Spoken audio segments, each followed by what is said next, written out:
Efektif nggak sih korupsi dengan Bitcoin? Jadi beberapa waktu lalu, Presiden El Salvador, Nayib Bukele, itu sempat nge-tweet sarkas terhadap kasus korupsinya Bob Menendez.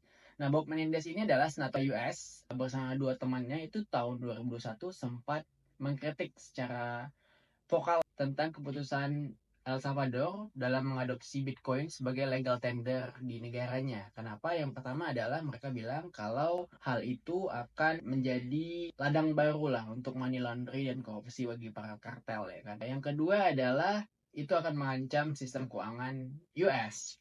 Ironinya, tahun 2005 baru aja Januari ini, Bob Menendez malah yang kena kasus korupsi. Itu yang direspon sama Presiden El Salvador tadi. Korupsinya dalam bentuk apa? Malah bukan dalam Bitcoin, tapi dalam bentuk cash, emas batangan, dan juga gratifikasi dalam bentuk mobil mewah. Jadi secara teknis, apapun itu bisa dijadikan instrumen korupsi dong, tergantung dari siapa, untuk siapa, dan niatnya seperti apa gitu. Ngomongin Bitcoin sebagai alat pencucian uang, itu bisa-bisa aja, cuman kurang efektif. Kenapa? Seperti yang kita tahu, blockchain itu transparan gitu ya.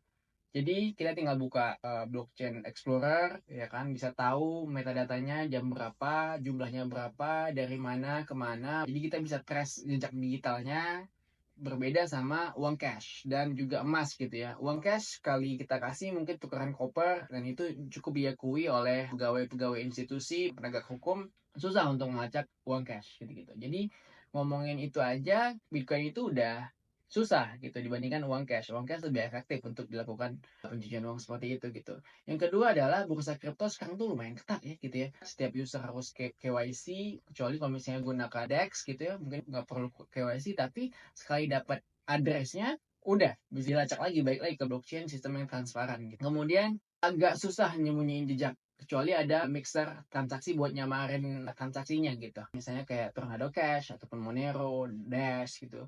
Tapi tools yang terbaru juga cukup up to date untuk men-track ini kayak chain analysis, elliptic, CipherTrace. Baik lagi secara digital forensik lumayan ribet lah ya untuk benar-benar erase jejak digitalnya gitu. Belum lagi kalau misalnya ada transaksi-transaksi yang gede gitu ya, udah pasti dapat perhatian lah dari komunitas kriptonya ataupun dari investigator dan lain sebagainya. Tuduhan awal kalau Bitcoin itu gunakan untuk money laundering. Jadi ada beberapa kasus, misalnya kasusnya Jimmy Zong ataupun James Zong yang mana dia bisa ngehack lah ya Silk Road, kemudian dia bisa bawa 50 ribuan Bitcoin, tapi pada akhirnya setelah 10 tahun juga kelacak.